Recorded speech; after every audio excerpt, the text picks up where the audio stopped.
she never meant for anyone to know. Not the truth, not the night, not the secret that changed everything. Zanea Brooks was used to being invisible. In meetings, she took notes. In hallways, she stepped aside.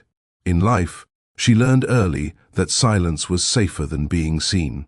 So when her boss, the billionaire everyone in the city feared and followed, looked at her that night, she thought maybe it was a mistake, a flicker, a passing moment. But it wasn't. They had one night, no promises, no plans, just a rooftop in downtown Chicago, a few quiet laughs, and the kind of tension that makes a person forget who they are. By morning, she was gone. No text, no goodbye. She left a resignation letter on his desk and disappeared. And Kyle Maddox? He moved on, or at least that's what the headline said. But 3 years later, standing on the marble floor of a tech summit ballroom, he saw her again. She wasn't alone. Beside her stood a little girl, curls wild, eyes too sharp, and a face that looked exactly like his. Zanea froze when she saw him. He didn't. He walked toward her like the rest of the room had vanished. When he stopped, he didn't look at her first. He looked at the child. Then his voice cracked. "Is she mine?" Zanea didn't answer. She didn't have to. He knew. That was the moment everything changed. Because the secret she kept all those years wasn't money. It wasn't fame. It wasn't even love. It was a child, a daughter he never knew he had. And now, the man who once said he never wanted a family was standing face to face with the family he never expected. She never meant to hide forever. But when you've built your life around silence, speaking the truth feels like setting fire to everything you've protected. And still, the truth had arrived, in the form of a little girl with her heart and his eyes. Zanea Brooks was always the last to leave. It wasn't that she enjoyed working late. It was simply the only time the office was quiet enough to breathe. During the day, Drexler Innovations buzzed with urgency, executives barking orders, shoes clacking. Across glass floors, interns bumping into each other trying to impress someone important. But after 9 p.m., the building transformed. It became still. Calm, like it was finally off the clock. That's when Zanea did her best work. She was in her cubicle on the 32nd floor, finishing a report Kyle Maddox had requested. The office lights dimmed automatically at 10. Everyone else had gone home hours ago. But she stayed, as she often did, typing line after line of data summaries. Her fingers moved quickly, efficiently, like someone used to cleaning up other people's chaos. Zanea liked her job, not because it was glamorous. It wasn't. But because it gave her order, stability, a routine. She knew what was expected of her. She knew how to deliver. What she didn't know was that Kyle Maddox was still in the building. She heard the elevator ding down the hall and glanced at the time, 10:27 p.m. Normally, she'd take the stairs when working this late. Something about the elevator at night felt too exposed, too risky. But her heels were starting to hurt, and she was tired. She grabbed her coat, slipped her laptop into her bag, and made her way toward the elevator. She wasn't expecting anyone to be there. So when the doors opened, and she stepped inside to find Kyle already leaning against the mirrored wall, she froze. He looked up from his phone. Their eyes met. Neither of them spoke. He looked exhausted. His tie was undone, the top button of his shirt unfastened. He didn't look like the powerful man the press fawned over. He looked like a man who hadn't slept. "Evening," he said finally, his voice lower than usual. "Good night, Mr. Maddox," she replied softly. He raised an eyebrow. "Still working?" She nodded. "Just finished." The doors slid shut. The elevator hummed for a second, then jerked slightly. They both felt it. Zanea grabbed the side rail. Kyle shifted his weight, then pressed the lobby button again. Nothing. The panel blinked. Then the elevator jolted and stopped moving. Zanea's heart skipped. Kyle let out a sharp breath. Of course, there was a pause. The kind that stretches awkwardly in a small space. "I'm sure it'll start up again soon," she said quietly, trying to sound calm. He looked at her then, really looked. "Have you always been this calm under pressure?" he asked. She shrugged, avoiding his gaze. Panicking doesn't change the situation. Kyle smirked, almost amused. "Maybe not, but it usually feels better." She didn't smile. He slipped his phone into his pocket and leaned against the wall. The silence that followed wasn't tense, just unusual. They had never been alone together like this. Not in 3 years of working for him. "I never realized you stayed this late," he said after a while. "I don't mind it." He watched her for a moment longer. "That's not an answer." She looked up, finally meeting his eyes. "I like quiet places." Kyle's expression didn't shift, but something in his gaze softened. "Do you live alone?" he asked. Zanea hesitated. It wasn't a question bosses usually asked, but something about the way he asked it didn't feel invasive. It felt curious, personal. "Yes," she answered. "It's easier that way." He nodded, like he understood. "Same." The elevator light flickered again. Still no movement. Zanea reached into her bag and pulled out a bottle of water.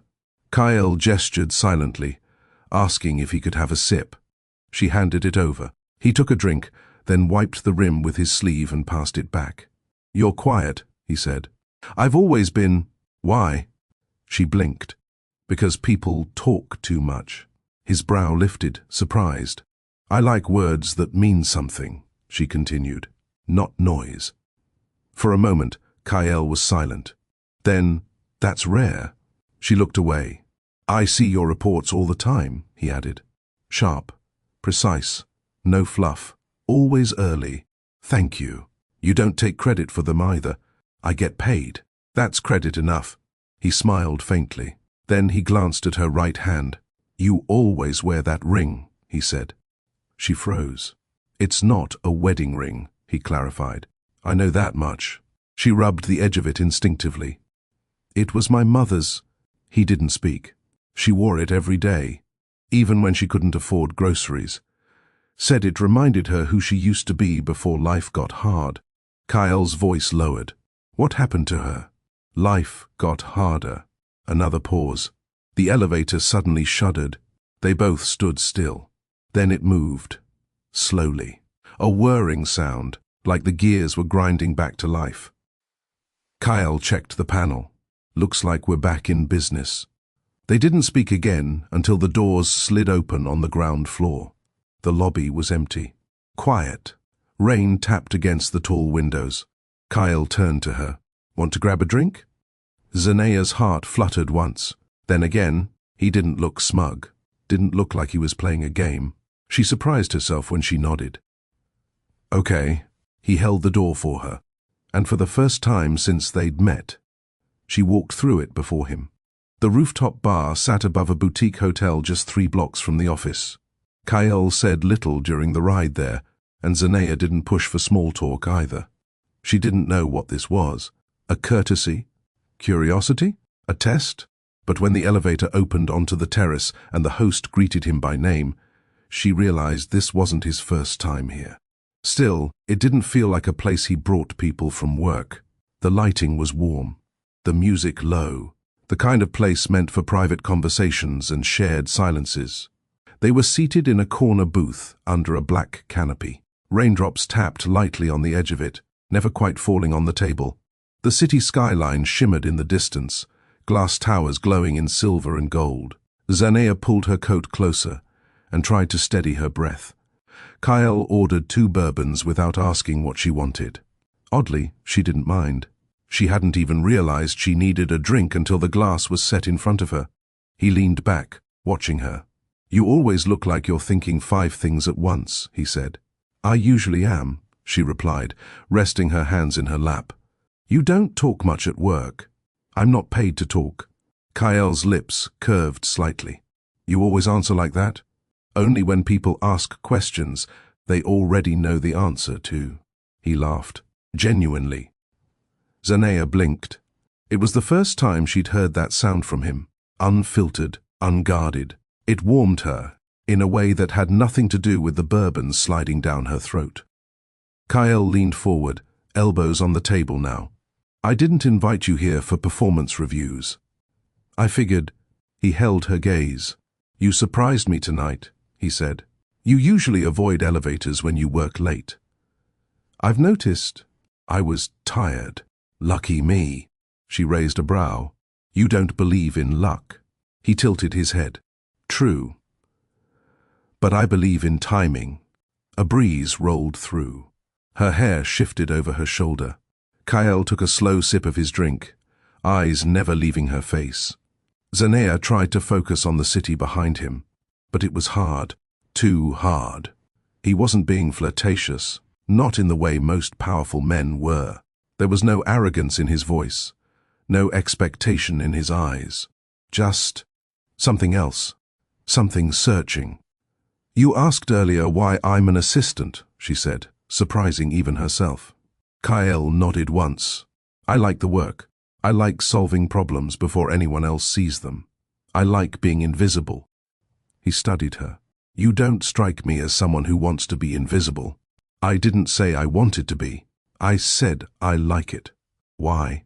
Because when people don't expect anything from you, they don't get to be disappointed. There it was. The truth. She didn't even realize she'd said it until it was out. Kyle's expression didn't change, but the air around them thickened. He didn't offer her sympathy. He didn't say that was sad. He just nodded slowly. I know that feeling. She looked at him. He swirled his drink in the glass.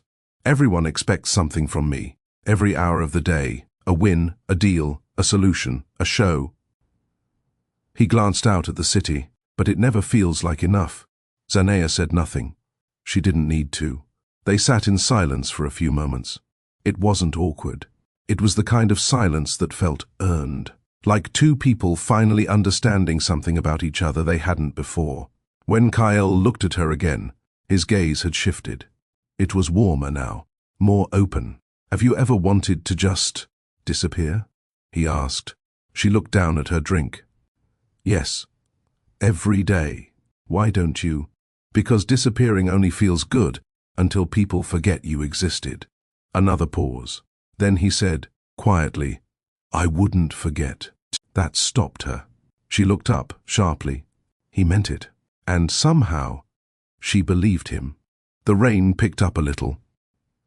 Still didn't reach them. He leaned back. I'm not usually like this.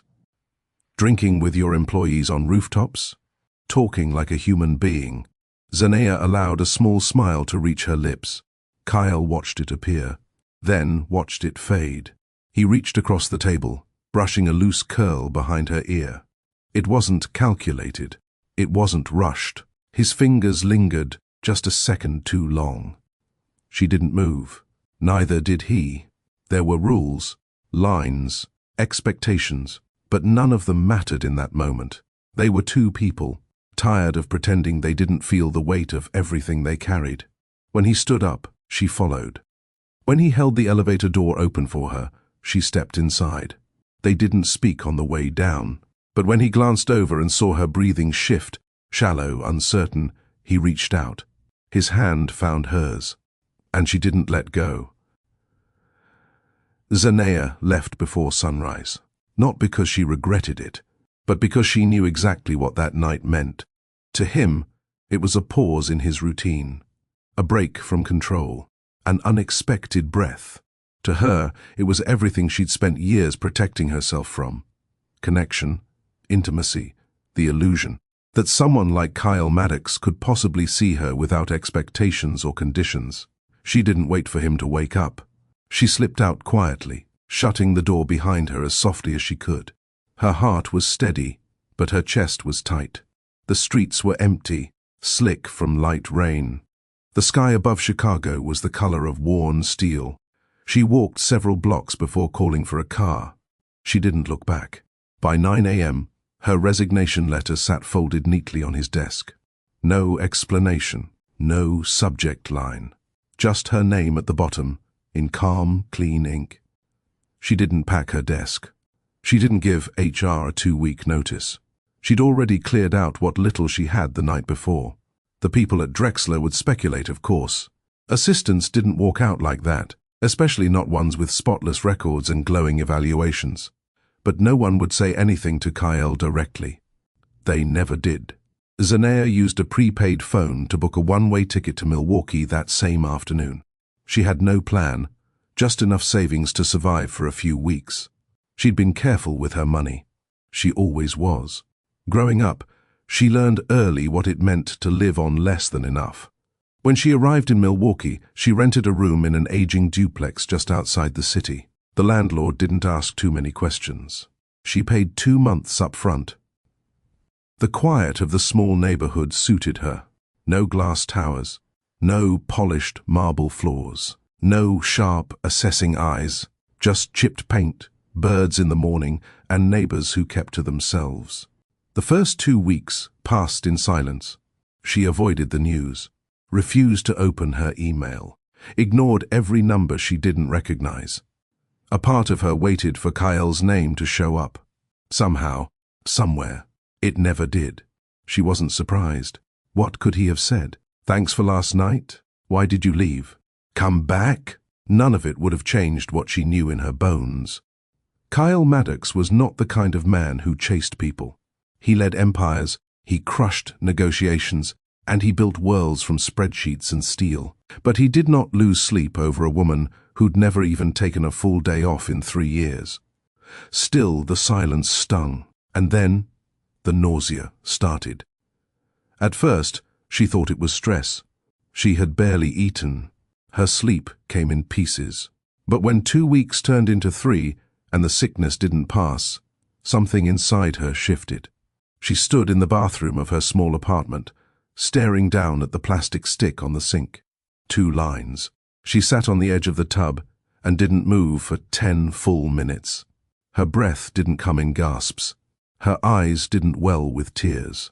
She just sat there, hands folded over her stomach, the echo of Kyle's voice playing quietly in her memory. I don't believe in family. I've seen what money does to people. I don't want kids. She said the words out loud, her voice low. Then she looked in the mirror and said something else. I'll do this alone. There was no breakdown, no panic, only resolve. Because Zanea Brooks had done harder things. She'd been abandoned before. She'd survived on less. She'd learned early on how to show up for herself when no one else did. So she did what she always did. She made a plan. She reached out to an old professor from her undergrad days, someone who once told her she should have gone into data analytics. He connected her with a remote contractor who worked with small startups needing systems help. It wasn't fancy, but it paid just enough. She changed her last name on every profile she had. Email, payroll, utility bills. She worked quietly, bought baby clothes 1 piece at a time, cooked simple meals, and began to build a life no one else knew existed. When the baby came, she named her Chiari, a name that felt soft but strong. A name that didn't carry her father's expectations or the city he ruled. Chiari was born with a head full of curls and a scowl that made the nurses laugh. But when she opened her eyes, Zanea's heart stopped, because they weren't hers. They were his. That same storm-grey, steel-cut color that Kyle Maddox carried like a weapon. Zanea held her tighter and whispered, You don't need him to become someone. She never once considered calling him. Not even when Chiari took her first steps, said her first word, or slept through the night for the first time. She told herself it was for protection. But if she were being honest, it was also pride and fear. Because if he came into their lives, he might try to reshape them, turn them into something sleek and sharp and publicly presentable. And Zanea had worked too hard to give her daughter a world that felt safe, soft, and real. A world without expectations she'd have to bleed herself dry to meet. So, she stayed hidden, quiet, and invisible once again, but not empty, not this time. Milwaukee didn't offer much, but it gave Zanea something she hadn't felt in years, breathing space. There were no high-rise towers, no polished marble floors, No buzzing work phones or back-to-back meetings. Her life became smaller, simpler, slower, and in that stillness she found peace. Her daughter became her world. Chiari was strong-willed from the beginning. She hated being swaddled, screamed every time she was put down, and refused bottles unless they were exactly the right temperature. She was loud, demanding, and absolutely breathtaking. Every time Zanea looked at her, she saw both herself and a man she didn't speak of aloud. But she didn't allow bitterness to take root. She chose instead to pour love into the spaces where regret might have grown. Mornings began early. Zanea would nurse Chiari as the sun crept through the window, soft golden light warming the floor. Then she'd tuck her into a sling and begin work, typing with one hand while the baby slept against her chest. She picked up projects wherever she could, data cleaning for mid-sized e-commerce stores, building dashboards for small non-profits, even writing documentation for a local co-op. It wasn't glamorous, but it was steady. And more importantly, it was hers. She no longer lived under someone else's time clock. No dress codes, no floor numbers, no elevators to get stuck in. Just her and Chiari, making a life one slow, quiet choice at a time. By the time Chiari was a year old, she had a laugh that could melt tension on contact, and a stare that seemed to size the world up before deciding whether to trust it. Zanea taught her to clap, to point to her favorite blanket, to raise her arms when she wanted to be picked up.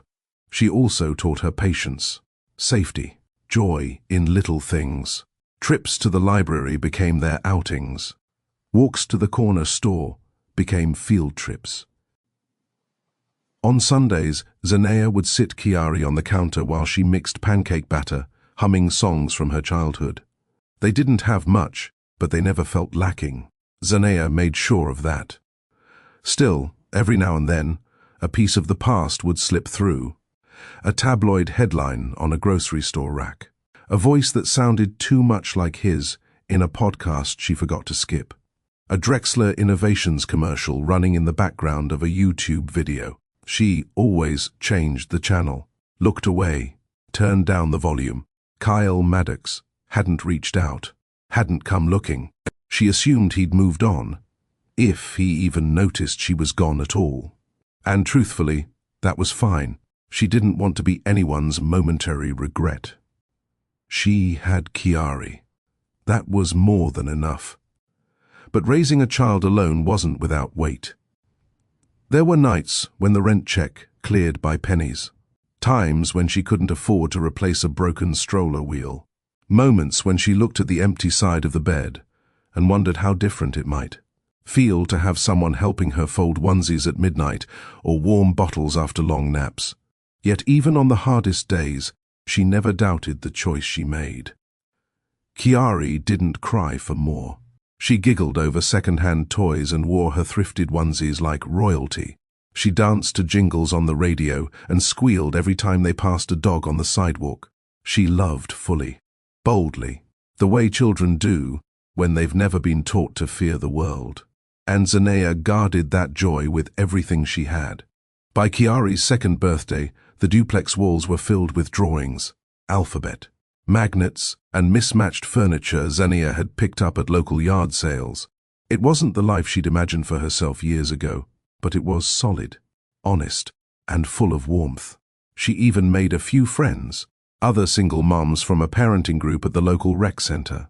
Women who shared hand-me-downs and traded stories about toddler tantrums like war veterans. They didn't ask too many questions. Most of them had pasts they weren't proud of. What mattered was survival, and showing up for their kids day after day. That's what bonded them. Still, even in her little pocket of quiet joy, there were moments when Zanea felt the ache of absence. Late at night, when Chiari was asleep, when the silence got too loud. That's when the memories came. The rooftop, the warmth in his voice, the way he brushed her hair behind her ear like he'd been waiting years to do it. She hadn't seen that version of Kyle since. Not in interviews, not in media quotes. He was still the same to the public, powerful, closed off, sharp. But she'd seen something else, and part of her had carried that version in her chest for years. She shook the thoughts off. Most nights, She told herself those memories were just that. Memories, nothing more. Until the invitation came. It was buried in her inbox between an overdue invoice reminder and a preschool flyer. Subject: Data Analytics Contractor Request. Sender: Tangent Startups. Chicago Tech Summit. She almost deleted it. But the rate was generous, and the contract was short. 3 days. No travel expenses needed. Just her laptop, some availability, and the ability to synthesize user metrics for a panel of investors. She hesitated. Chicago. It wasn't far. Less than 2 hours by train. But it was far enough from the life she'd built. Still, the money would help, especially with Chiari starting preschool soon. She stared at the email for a full minute, then clicked accept. She didn't tell anyone. Not her mom friends, not the preschool director, not even herself really. She packed Chiari's things the night before. They'd stay at a budget hotel near the summit venue. She'd take the baby to a daycare center that partnered with the conference organizers. Just 3 days. No drama, no past, just work. What she didn't know, what she couldn't know, was that her past would be walking the stage as the headline speaker. That while she packed diapers and wipes into a canvas tote, Kyle Maddox was rehearsing.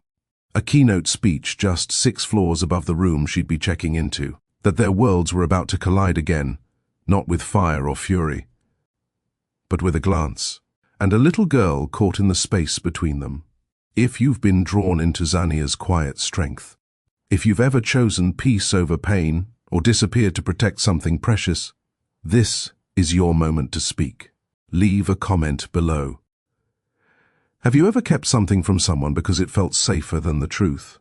Like this video if the story is gripping you, and don't forget to subscribe. Chicago didn't feel like home anymore. Xania had told herself it was just another job, 3 days of freelance consulting, a hotel stay, and a quick return to the safe, small life she'd built with Chiari. But the moment the train pulled into Union Station and the skyline came into view, her stomach tightened. It wasn't fear, not exactly. It was memory. It was what she left behind. Chiari sat beside her on the window seat, cheeks smudged with graham cracker crumbs, her tiny sneakers swinging above the floor. "Are we here, Mummy?" she asked, her voice bright. Xania smiled, brushing a curl from her daughter's forehead. "Yeah, baby. We're here." They took a cab to the hotel, a modest business suite just a block from the Riverwalk. Xania kept her head down as they checked in. Her ID still bore her new last name. No one asked questions. After settling Chiari in with toys and snacks, she reviewed her project notes. The summit organizers had sent a list of deliverables, data summaries, a feedback dashboard, and a short presentation slide deck. Easy work, clean, low pressure, and impersonal, just the way she liked it. That evening she visited the daycare facility partnering with the conference. It was bright and professional, filled with books, puzzles, and certified staff. She filled out the forms with her usual care, double-checked allergy, information, and showed Chiari the corner where she'd nap after lunch. The little girl clung to her leg. "Are you going far?" she asked. Xania knelt down. "No, honey. I'll be 1 floor above you. You'll play, Color, and I'll come get you right after snack time." Chiari studied her for a moment, then nodded. The next morning, Xania dressed simply. Black slacks, a fitted blazer, low heels.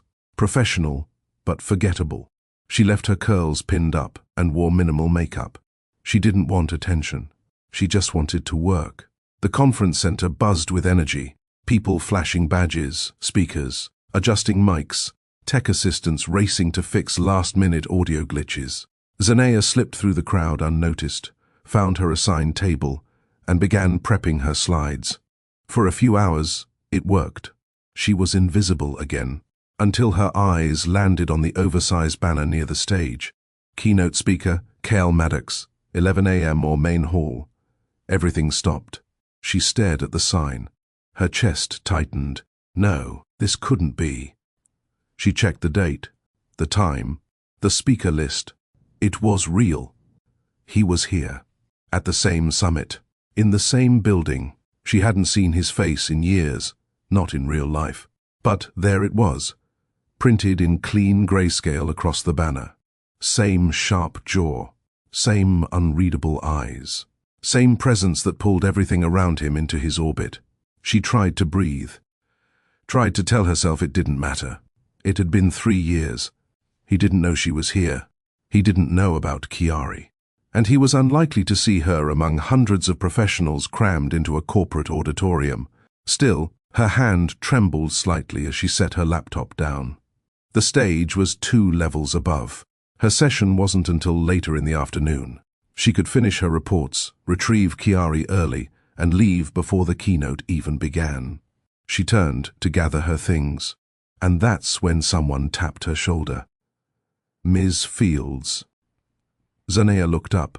A conference assistant smiled at her. "We've moved all vendor support teams upstairs to the breakout gallery. Sorry, last-minute change." Room 203. Zanea hesitated. That was 2 doors down from the main stage. She forced a smile.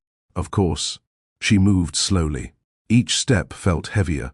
The hum of her thoughts turned sharp. She hadn't planned for this.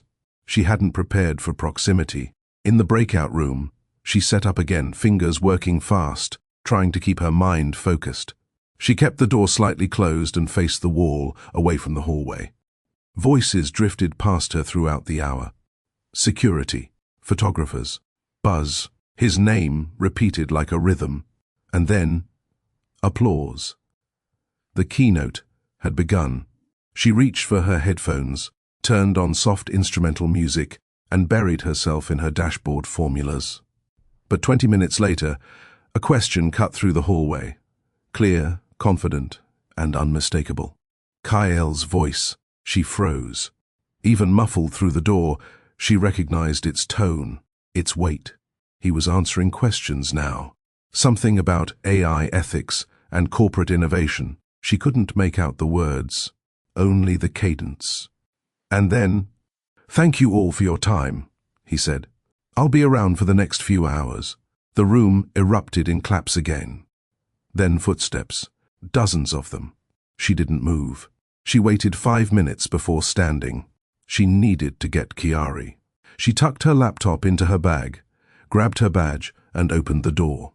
The hallway was crowded, attendees moving in different directions, coffee cups in hand, voices raised, and somehow, in all of it, he appeared, 10 feet away, facing her.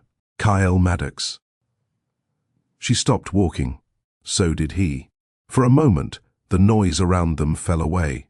He looked older, sharper, if that was possible. But his eyes didn't change. They moved to her face. Then to the badge around her neck.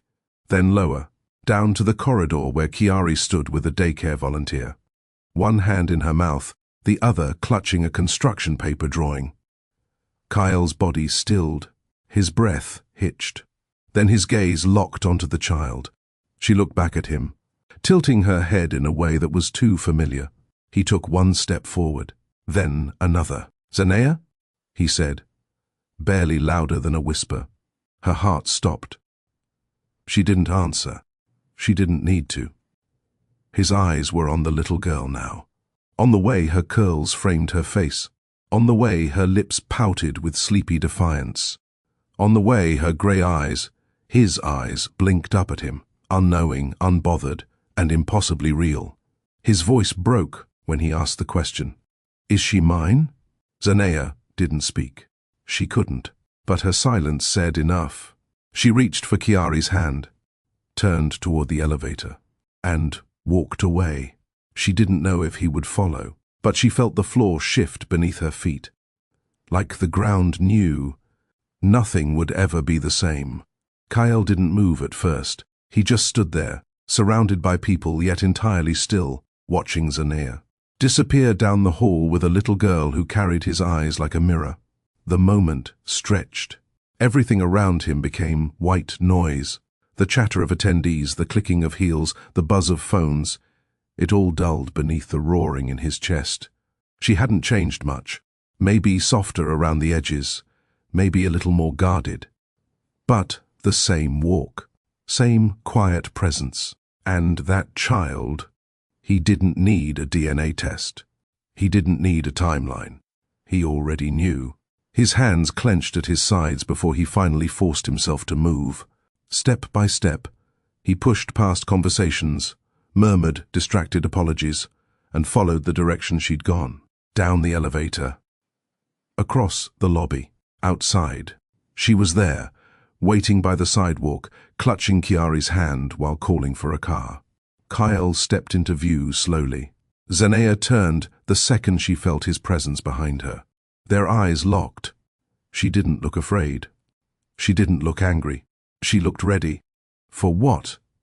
He wasn't sure. "I just need 5 minutes," he said, voice low.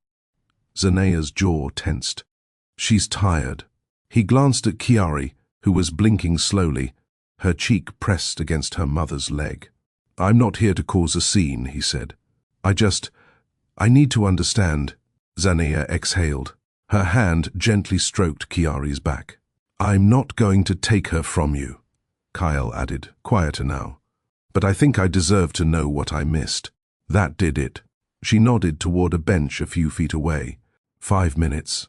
She scooped Chiari into her arms. The little girl rested her head on her mother's shoulder, already drifting to sleep. They walked to the bench, and Kyle followed, each step unsure, heavy with questions. Zanea sat, cradling Chiari carefully, letting her rest. Kyle stayed standing. It was safer that way. "She's 3? He asked. Zanea nodded. "I would have helped." Her voice came out quieter than she expected. "You said you didn't want kids. I said I didn't want a family built on pressure, on fear. That's not the same thing." She looked up at him. "It felt the same to me." Kyle's hands went into his pockets. He stared out at the street. The city buzzed around them, alive and unaware. "I looked for you," he said. "After that night." Her brows lifted. "You didn't try very hard. I couldn't make it public. Not with the merger happening. And I didn't think you wanted to be found." "I didn't," she said simply. Silence stretched between them. "You could have told me," he said eventually. "I thought about it," she admitted. 100 times. "Then why didn't you?" Zanea glanced down at Chiari's face, softened in sleep. "Because I didn't want her to be a secret. And I didn't want to become one either." Kyle lowered his head. That landed hard. "I wasn't ready," she added. "Not to raise a child in your world. Not to explain why her father was too busy to be in the picture. Not to answer questions from people who wouldn't have seen her as anything more than a headline." Kyle slowly sat on the other end of the bench. "I didn't want to ruin your life," she said. "And I didn't want you to ruin mine." He blinked. "I wouldn't have—" "You might not have meant to," she interrupted gently. "But you would have. Your life is heavy, Kyle, loud, public. I needed quiet. She needed peace." He didn't argue. Because she was right. His world was meetings and cameras and contracts and strategy sessions at midnight. He lived by rules written in press releases and quarterly forecasts. It had never been built for softness, for bottles and lullabies and pediatrician visits. But still, he felt something ache in his chest. "Does she know about me?" he asked. "No." He nodded, slowly. "Does she ask?" Zanea paused. "She's starting to—" His jaw tightened. "And what do you say?" "That families come in all shapes, that she's loved, that I chose her, and I'll always choose her." Kyle let those words settle, then asked the one thing he hadn't dared to say yet. "Can I see her again?" Zanea looked up sharply. His voice didn't waver. "I'm not asking for rights. Not today. I'm asking as a man who missed her first smile, her first steps, her first everything." The sincerity in his voice pulled at something she'd worked hard to keep locked away. She didn't answer right away. She looked at Chiari, who shifted gently in her sleep, then back at him. "You can see her," she said, "but not on your schedule, not on your terms, and not if you plan to disappear." "I don't," he said quickly. "You can't unsee her now, Kyle, so don't show up if you're not willing to stay." Their eyes held. And for the first time in years, something shifted between them again. Not attraction this time, not tension, just truth. Raw and quiet. "Okay," he said. "I'll stay." Kyle waited 3 days. Not because he wanted to, but because Zanea asked him to give her time.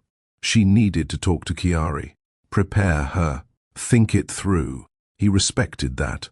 For the first time in a long time, Kyle Maddox didn't try to push. He didn't call, didn't show up uninvited. He simply waited. And when the message came, "You can see her Saturday morning. We'll be at June Park, 10:30. He read it twice before responding with a simple, "Thank you." He arrived early, wore jeans and a plain grey sweater. No suit, no driver, no assistant. He left his phone in the glove box and sat in his car for 10 minutes, hands on the steering wheel, replaying what he might say. He had delivered speeches to thousands, closed billion-dollar deals without blinking, but nothing had ever made his throat feel this tight. He spotted them before they saw him. Zanea sat on a bench near the playground, legs crossed, sipping from a thermos. Chiari stood a few feet away, crouched near a patch of dandelions. Her jacket was too big, her sneakers slightly scuffed. She had 2 pink barrettes holding her curls back from her face. She was perfect. Kyle stepped out of the car slowly, walking with purpose, but not urgency. Zanea looked up the moment his shoes hit the path. She gave a small nod. Chiari was still focused on the flowers. When he reached them, he stopped a few feet away. Zanea stood, her expression unreadable. "She knows someone's coming to meet her," she said. "I didn't tell her everything, just that you're someone special I used to work with. Someone who wants to be her friend." Kyle nodded. Zanea called out gently, "Chiari, baby, come here." The little girl looked up, eyes bright. She skipped over, holding a crumpled flower in her palm. "Look what I found." She beamed. Zanea smiled. "That's beautiful." "Hey, this is Mr. Kale. Remember I told you about him?" Chiari looked up at him. Her eyes studied his face, with that same quiet intensity he'd seen in the mirror for years. Then, without flinching, she asked, "Are you the man from Mommy's story?" Kyle glanced at Zanea, surprised. Zanea knelt beside her daughter. "Remember, we talked about how Mommy used to work with someone special? This is him." Chiari didn't seem nervous. She tilted her head, still staring. "You don't look like a story," she said. Kyle crouched to her level. "What do I look like?" She narrowed her eyes thoughtfully. "A tall person." He smiled. Zanea gave a soft laugh. Kyle held out his hand slowly. "Nice to meet you, Chiari." She looked at it, then placed her tiny flower into his palm. "No one has that flower yet," she said. He stared at the yellow petals in his hand. "It's for your pocket," she added. Kyle gently tucked it into his chest pocket. "Thank you." Chiari turned back to the playground. "Want to push me on the swing?" He glanced at Zanea, who shrugged. "If you want to, I'd love to," he said. Chiari grabbed his hand without hesitation and pulled him toward the swings. Kyle followed her, a little stunned. Zanea sat back down, eyes following them.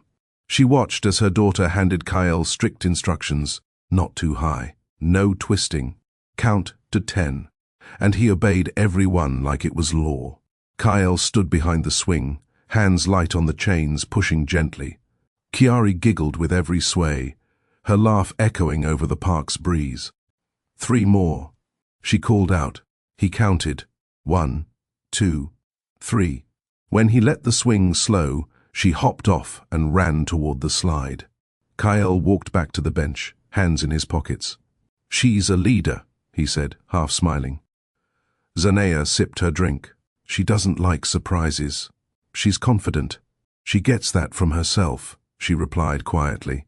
Kyle didn't push, but she felt the weight of the moment settle between them. "You handled that well," she added. "I was terrified." She glanced at him.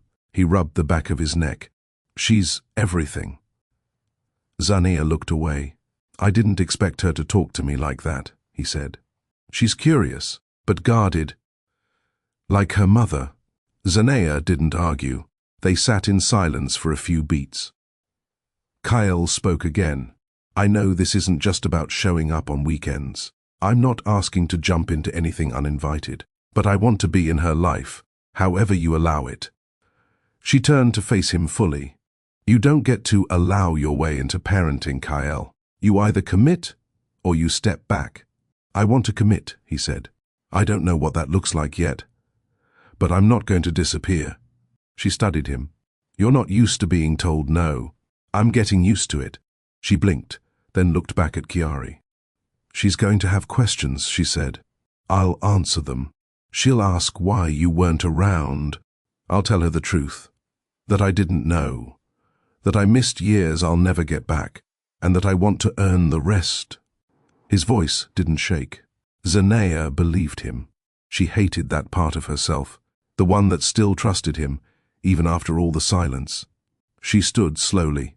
We're here every Saturday morning. Kyle nodded. I'll be here.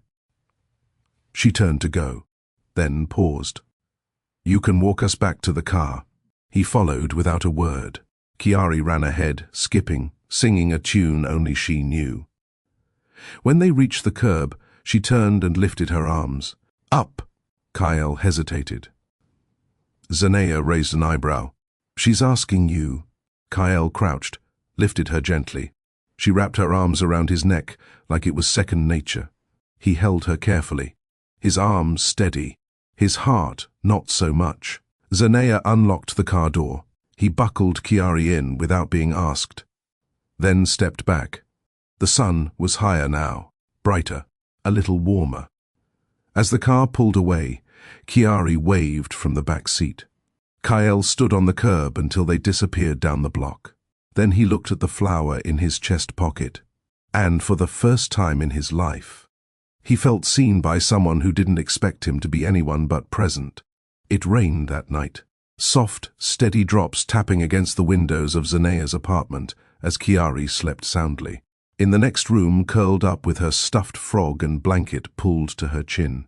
Zanea sat in the living room, legs tucked beneath her, a half-filled mug of herbal tea cooling on the side table. The lights were off, except for the warm glow from a standing lamp in the corner. She hadn't expected to feel anything after the park, but she did.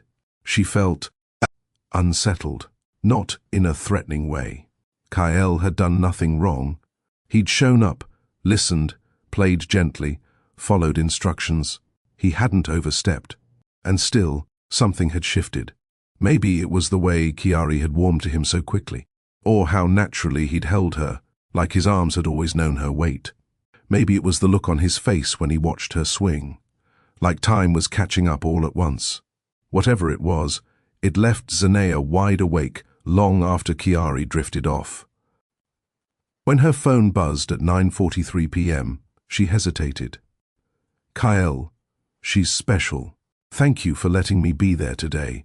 She stared at the message, then replied simply, Zanea, she is, and you handled it well. Seconds later, the typing bubble appeared. Kyle, can I ask you something? Zanea, depends. Kyle, do you hate me? Her thumb hovered. She wasn't expecting that. She took a breath. Zanea, no.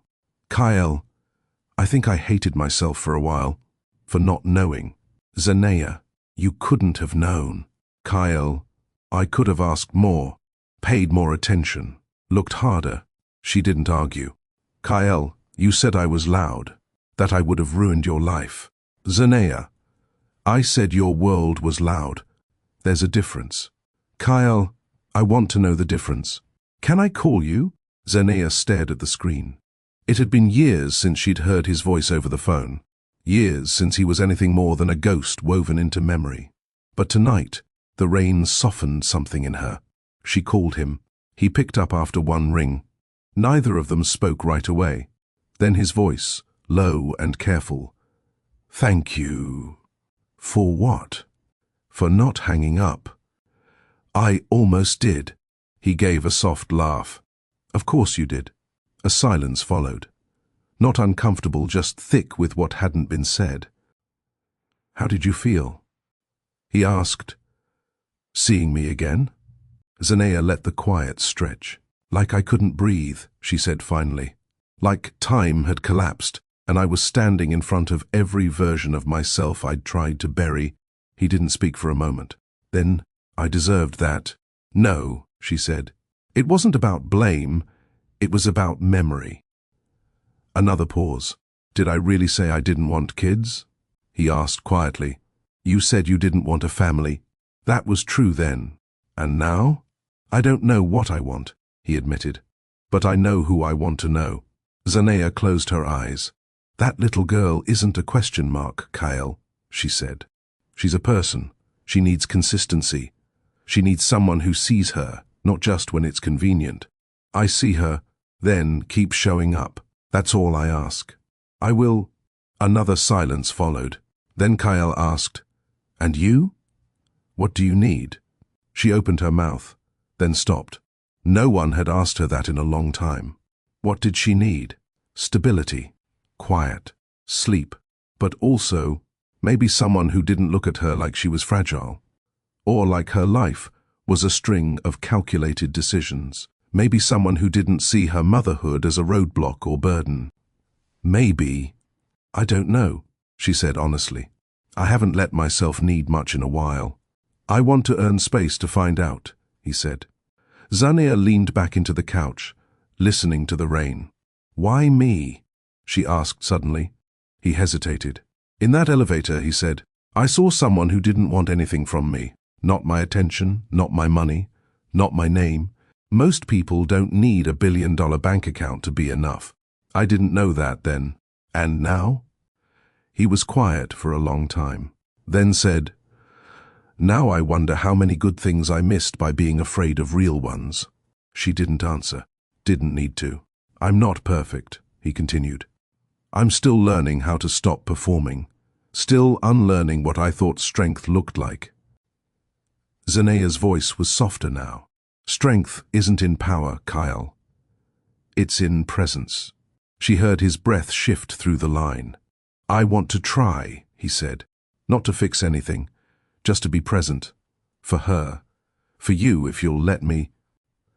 You don't need to save me. I'm not trying to, he replied. I just don't want to miss any more firsts. She closed her eyes, let that settle, then quietly said, Then you'll need to be here for the ordinary too. The tantrums, the mess, the quiet mornings with soggy cereal and cartoons on too loud. I'm ready for that. We'll see. She didn't mean it as a challenge, just truth. The clock read 10:23 p.m. She heard a soft shuffle from the hallway, Chiari's sleepy steps. I have to go, she said gently. Kyle seemed to understand. Thank you for picking up. Zanea hung up. She rose and met her daughter halfway. Chiari blinked at her. Mommy, yeah, baby. I had a dream you were laughing. Zanea crouched to her level. Was I happy? Chiari nodded. Then maybe it was more than a dream, she whispered.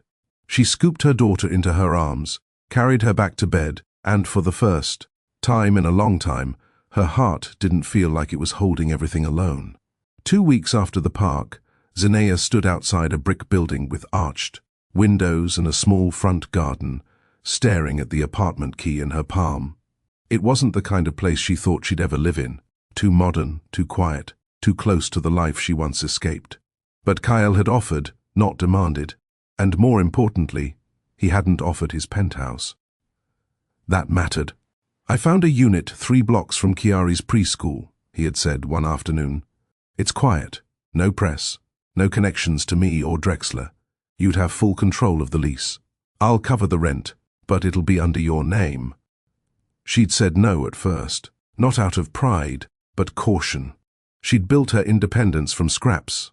Taking his help, even with no strings attached, felt like inviting back the imbalance she'd worked so hard to leave behind. But then, she visited the building and saw the way Chiari lit up at the small reading nook in the corner of the living room, and how the preschool was literally a 6-minute walk away. It wasn't about luxury. It was about breathing room, about structure, safety, and yes, stability. So she said yes, with conditions. You're helping because you're her father, she told Kyle. Not because you're fixing anything. This is still my life, my pace.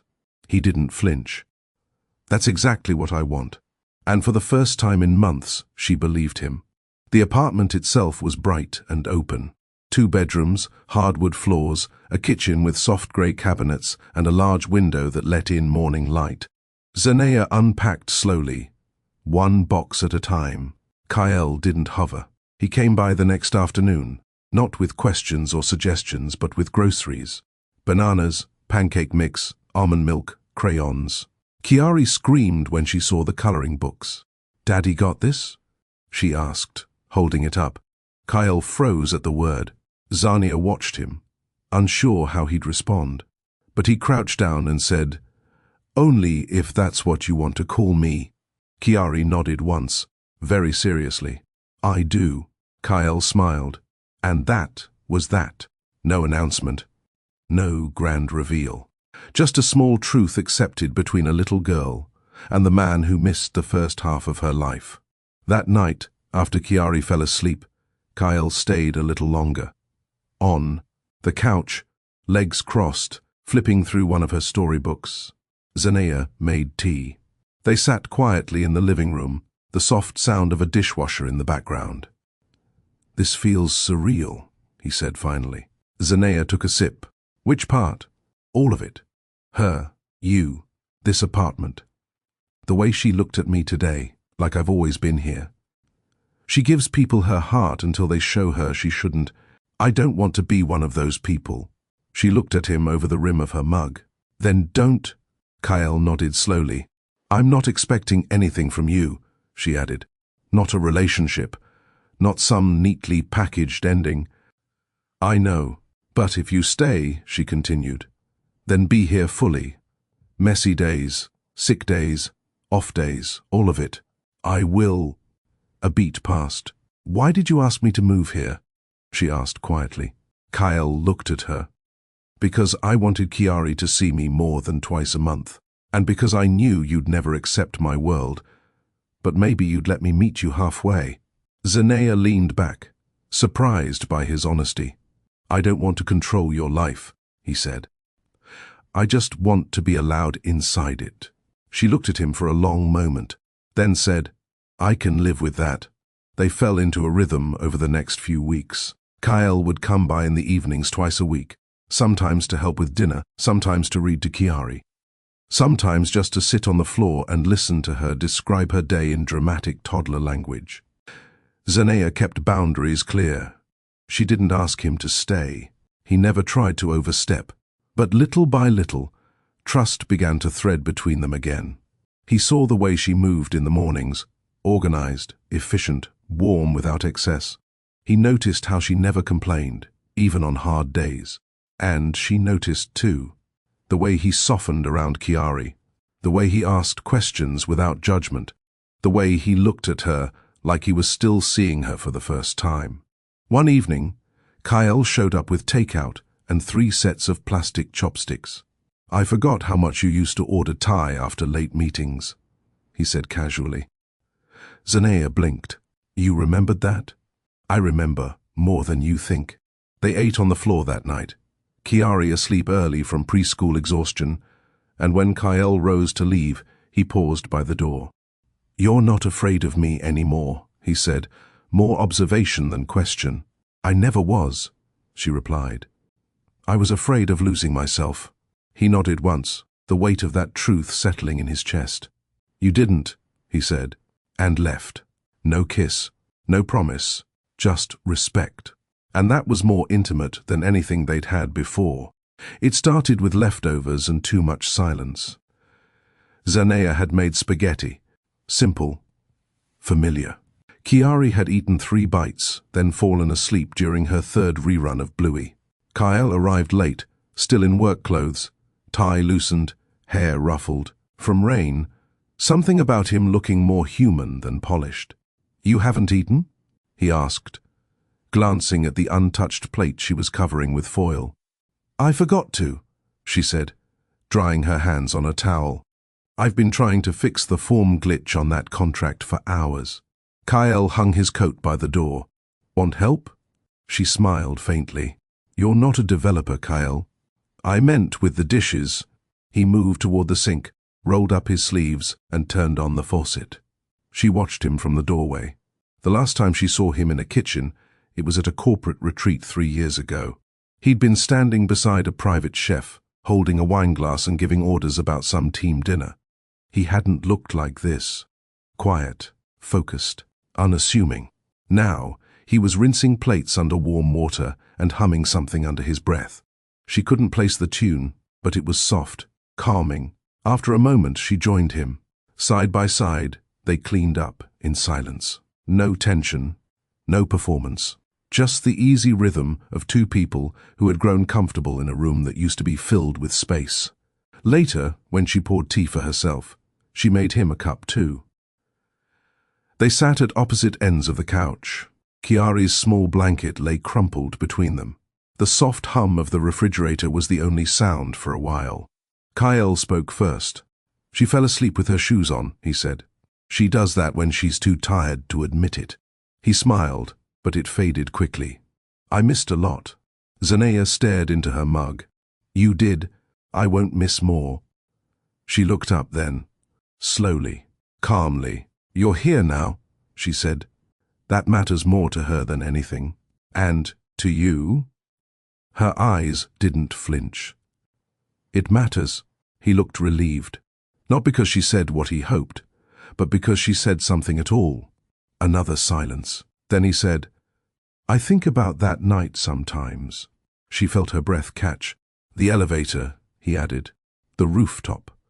The way you looked at me, like you were waiting for me to disappoint you. I wasn't waiting, she said. I was preparing. He nodded. I didn't expect anything from that night, she continued. I just let it happen. Did you regret it? No. She said it with no hesitation. Kyle leaned back, letting her words sit between them. I've changed, he said softly. I can tell. And you? I became a mother. That changes everything. He nodded. I've also learned to protect my peace, she added. He smiled, but there was something wistful in it. And here I am, knocking on your door again. You haven't knocked yet. He looked at her. Figuratively, she clarified. He chuckled. What would I need to say to make you open it? Zanea turned to face him fully. I don't want a rescue. I don't want promises. I don't need fireworks. I just need to know that when things get quiet again, when life isn't new or surprising, you won't disappear. I won't. She searched his face. Kyle set his mug down. Can I stay a little longer? She nodded. Neither of them moved closer. Not at first. But the conversation softened. Stories from college. Childhood mischief. Kyle confessed that he never learned to ride a bike until he was 10. Zanea laughed, surprised. They talked about Chiari, how she hated tags in her clothes, how she'd recently become obsessed with counting everything, how she refused to eat carrots unless they were cut into circles. I don't want to be a visitor in her life, he said. Then don't act like one, she replied. Their eyes met again. This time, something unspoken lingered. A moment later, she stood. Let me get you a blanket, she said, voice steady. He watched her walk down the hall. When she returned, she handed him a folded quilt. Kyle reached for it, but didn't pull it away right away. His hand brushed hers. Zanea didn't move. Their eyes locked. A quiet pause. Then she sat beside him. He didn't lean in. She didn't look away. They just sat, close enough to feel the heat between them, far enough to pretend it wasn't there. Until Kyle said, Do you ever wonder what would have happened if I'd followed you that morning? She swallowed. I don't. Why not?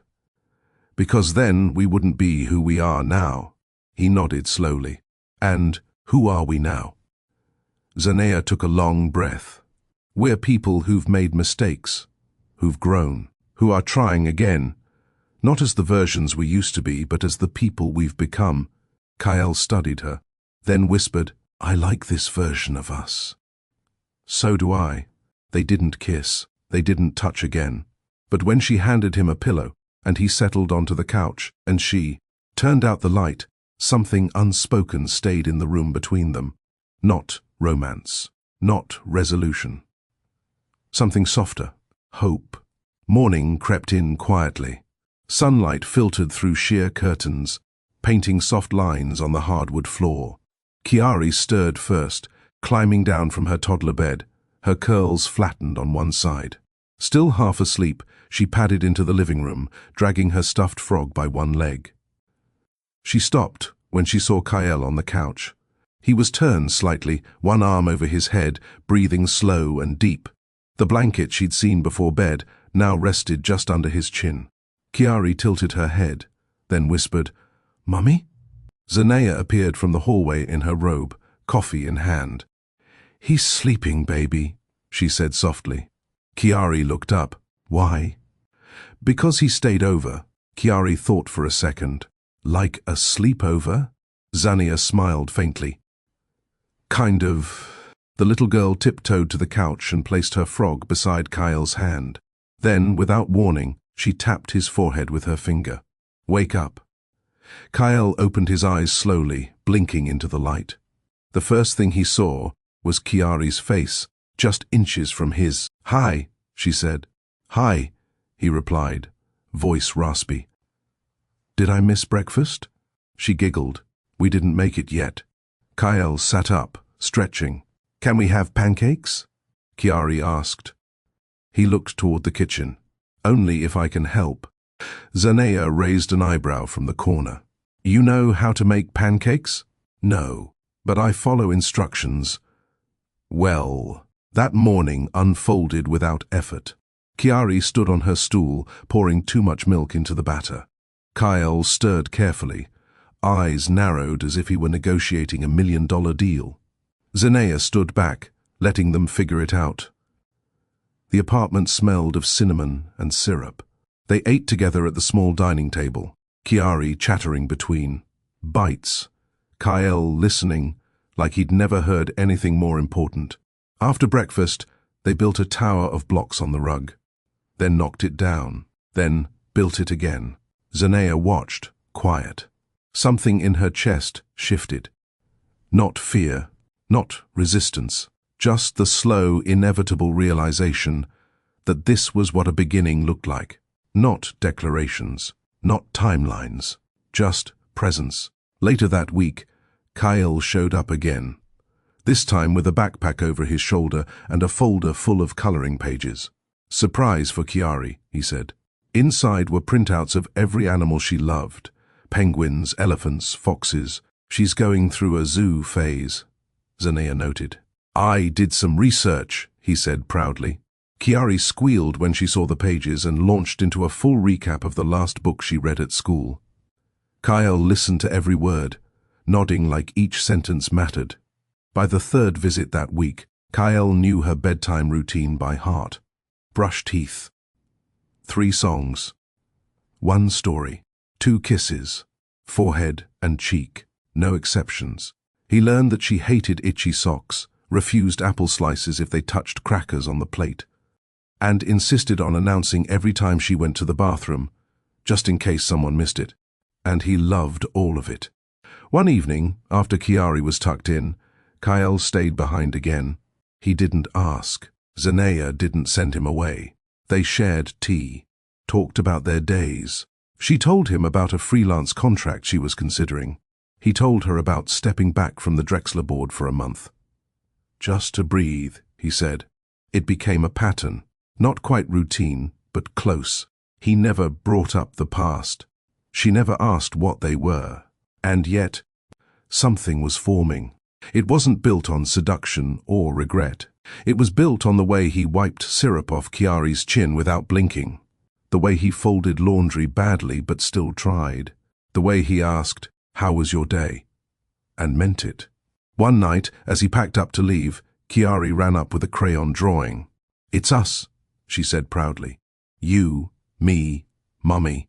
Kyle knelt, taking the paper with both hands. The figures were simple, 3 people, all smiling, with hearts floating over their heads. He swallowed. "Can I keep this?" he asked.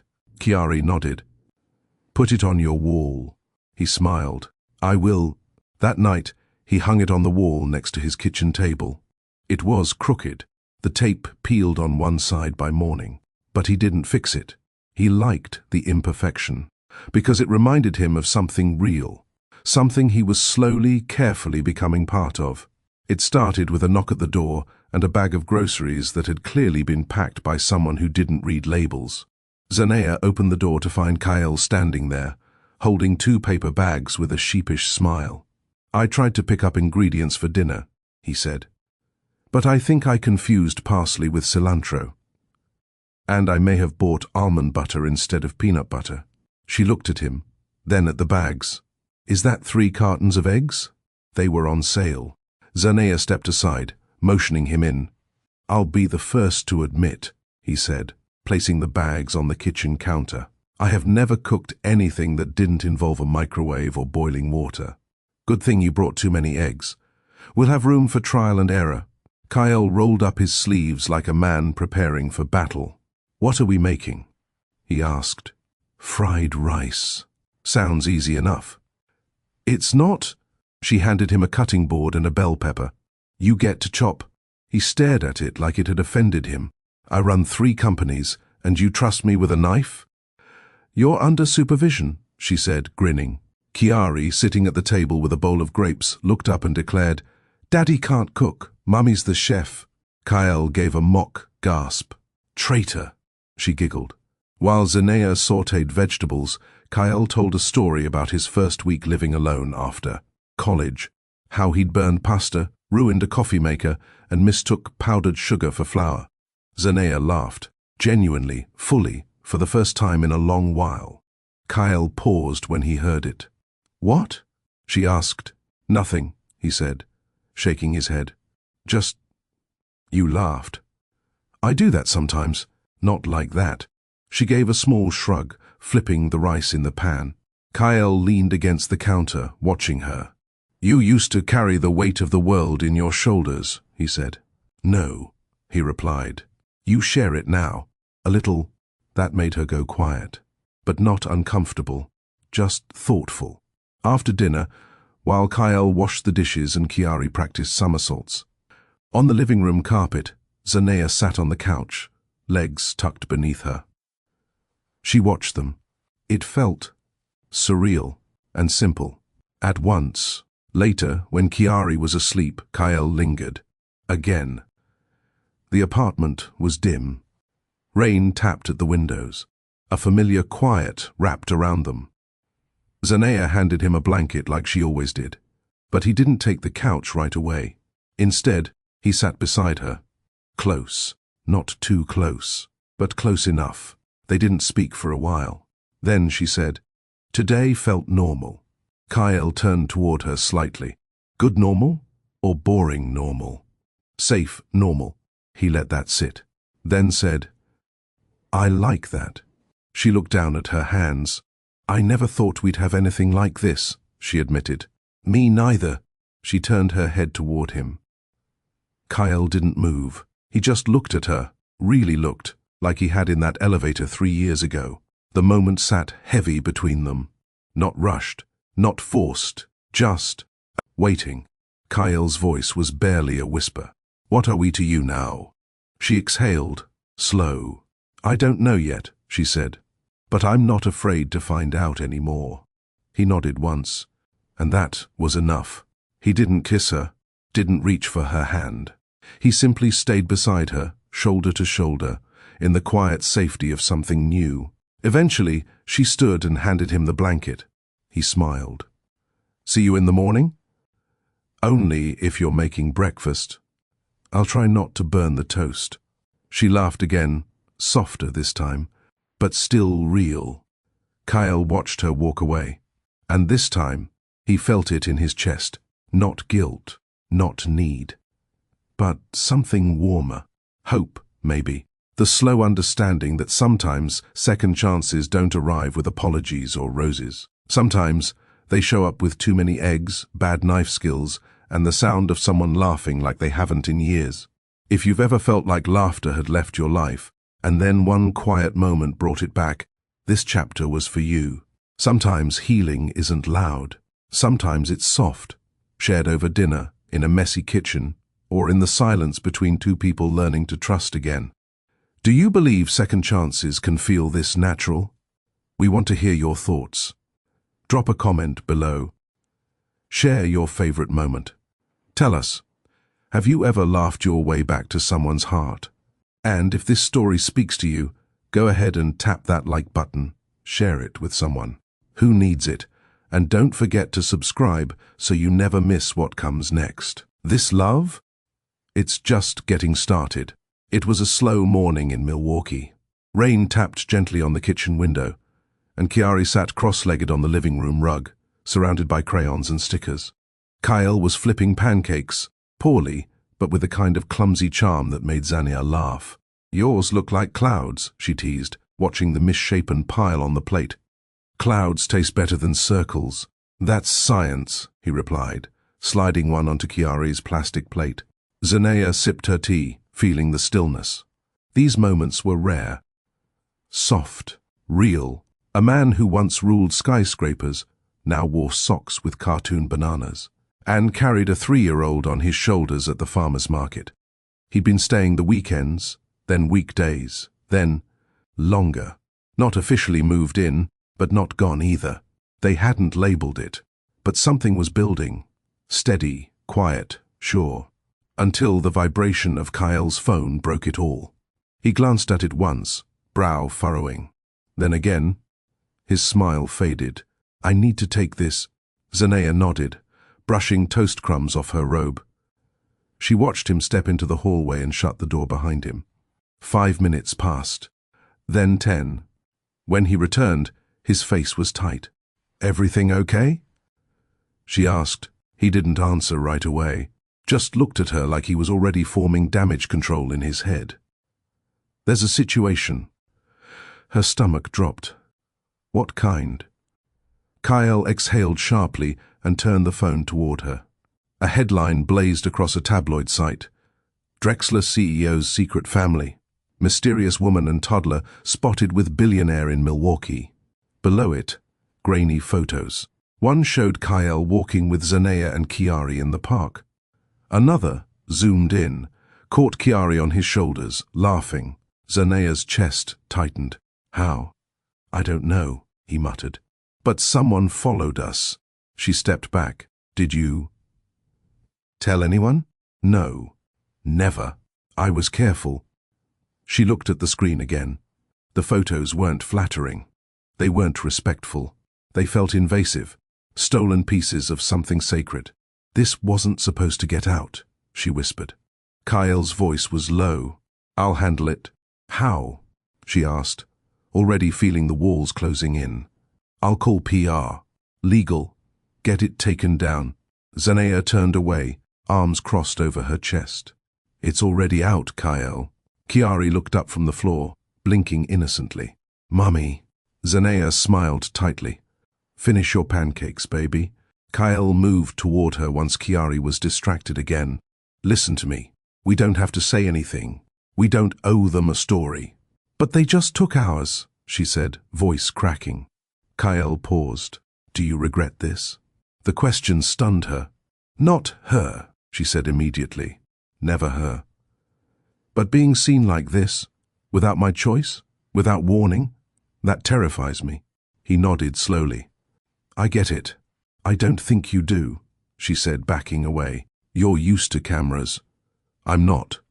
I can't have reporters showing up at her daycare. I won't let her become gossip. You think I would? I think this is your world, Kyle, and I don't know if I fit in it." Kyle's eyes burned. "You already do." But she wasn't convinced. Not right now, because all she could see was her face, blurred and half-lit, plastered beneath a headline she didn't write. And all she could think was, how do you protect a child from a world that devours stories for breakfast? Later that evening, Kyle paced the kitchen, phone glued to his ear, his voice clipped and cold. "I don't care who leaked it. Find them. Get it scrubbed. I want names, and I want it off every platform. Zanea sat on the couch, Chiari curled into her lap. Her daughter was asleep, but her little fingers still clung to her shirt. It made Zanea ache. This wasn't the life she had planned, but it was the life she had, the life she chose to protect. When Kyle hung up, he walked over slowly. "They're trying to trace the source," he said. "But the pictures are already out there. I'm sorry." "I know," she murmured. Silence stretched between them. He sat beside her, head in his hands. "I thought we had more time," he whispered. "So did I." Zanea looked at him. Truly looked. Not the CEO, not the man in articles or interviews. Just a father, a man in love. Scared. And that's when she realized this wasn't just her secret anymore. It was theirs. And maybe, just maybe, that meant they'd face it together. Even if the world came knocking, by the next morning, it wasn't just a headline. It was everywhere. Social media spun stories faster than they could breathe. TikToks analyzing Kyle's mystery daughter. Twitter threads debating if the child was his. Gossip blogs recycling the same images with different spins. Billionaire's secret family. Is he still with his ex? From boardrooms to baby bottles, Kyle Drexler's scandal inside the life of the woman who hid the CEO's child. Zanea hadn't left the house. Chiari didn't understand what was happening, but she sensed something. Her usually joyful chatter turned quiet. Her grip on her mother's hand tighter. Kyle sat by the window, reading through the endless noise, jaw clenched. "I've never seen them this fast," he muttered. One article turned into a media storm in 12 hours. Zanea closed the laptop. "Stop reading it. I have to know what I'm dealing with." "No, you don't," she snapped. "You're not dealing with it. We are." Kyle looked at her, guilt softening his face. "You're right." But apologies didn't change the fact that a camera had stolen their privacy, or that strangers now debated Chiari's existence like it was public property. And worse, Zanea's inbox was full, not with support, but cruelty, judgment, threats, gold digger. She trapped him. She wanted this. She knew what she was doing. She turned her phone off and left it on the counter. Kyle noticed. What did they say? Nothing true. He walked toward her slowly. "Zanea, I'm fine." But her hands trembled as she washed a cup. Her breath caught in her throat when the doorbell rang. She flinched when Kyle's phone vibrated again, and she hated that she felt watched, even in her own home. "I've arranged for a security car to sit out front," he said gently. "Just for a few days. Until things quiet down." She didn't fight him on it, not this time. Instead, she looked out the window, past the neighbors' yards and kids on bikes, and whispered, "I wanted to raise her quietly. No attention, no noise. I just wanted her to be safe." "She is," Kyle said firmly. For now, she finally turned to face him. "But what about next time? What if they follow us to the grocery store? What if she grows up thinking the world is always staring at her?" Kyle's face fell. "I never meant for this to touch her." "But it has," she whispered. He stepped closer. "I'll protect you both. Whatever it takes." Zanea didn't move. "I don't need a guard. I need a man who understands that silence isn't weakness. It's safety. That some of us were taught not to shout, but to survive." Kyle nodded. "Then teach me." That stopped her. Not defend, not dismiss, but learn. Still, her trust was fragile. "We'll see," she murmured. The first real fallout came not from the press, but from Kyle's board. He flew to Chicago for an emergency meeting, one he hadn't planned to tell her about until she caught sight of his packed bag. "You're going back?" she asked, arms folded. "Just overnight. They called an emergency session. And let me guess, they want answers." Kyle hesitated. "Some of them are nervous. Investors don't like surprises." "Neither do mothers." He winced. "Zanea." "I get it," she said, voice flat. "Go clean your mess. It's our family." No, she corrected. Chiari is mine. You're still figuring out how to show up. That cut deeper than she knew. Kyle didn't argue. He just nodded, kissed Chiari's forehead, and left. Chicago felt colder than usual. The boardroom buzzed with tension as Kyle entered. His CFO, Marcel, stood first. You should have told us, Marcel said. I wasn't obligated to. No. But we're now scrambling to manage a PR crisis. Kyle stood tall. There is no crisis. There's a child. My child. Murmurs rippled. An older woman at the far end, Susan, head of investor relations, leaned forward. Kyle, you built this company on discipline, discretion, and control. The press is framing this as a scandal. That hurts the brand. My daughter isn't a scandal, Kyle snapped, and I won't apologize for her. Another board member chimed in.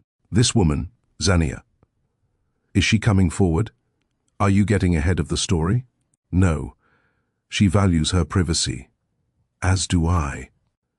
That's not enough, Marcel said. We need a narrative. Something reassuring. Kyle's eyes hardened. Then here's the narrative. I'm a father. I've taken responsibility. I remain committed to this company, and my personal life is not a liability unless you choose to make it one. Silence. Susan adjusted her glasses. Fine. But you'll need to make an official statement. Keep it brief, respectful, and clean. Kyle nodded. I'll write it tonight. And Kyle? Marcel added. You should consider what this means long term.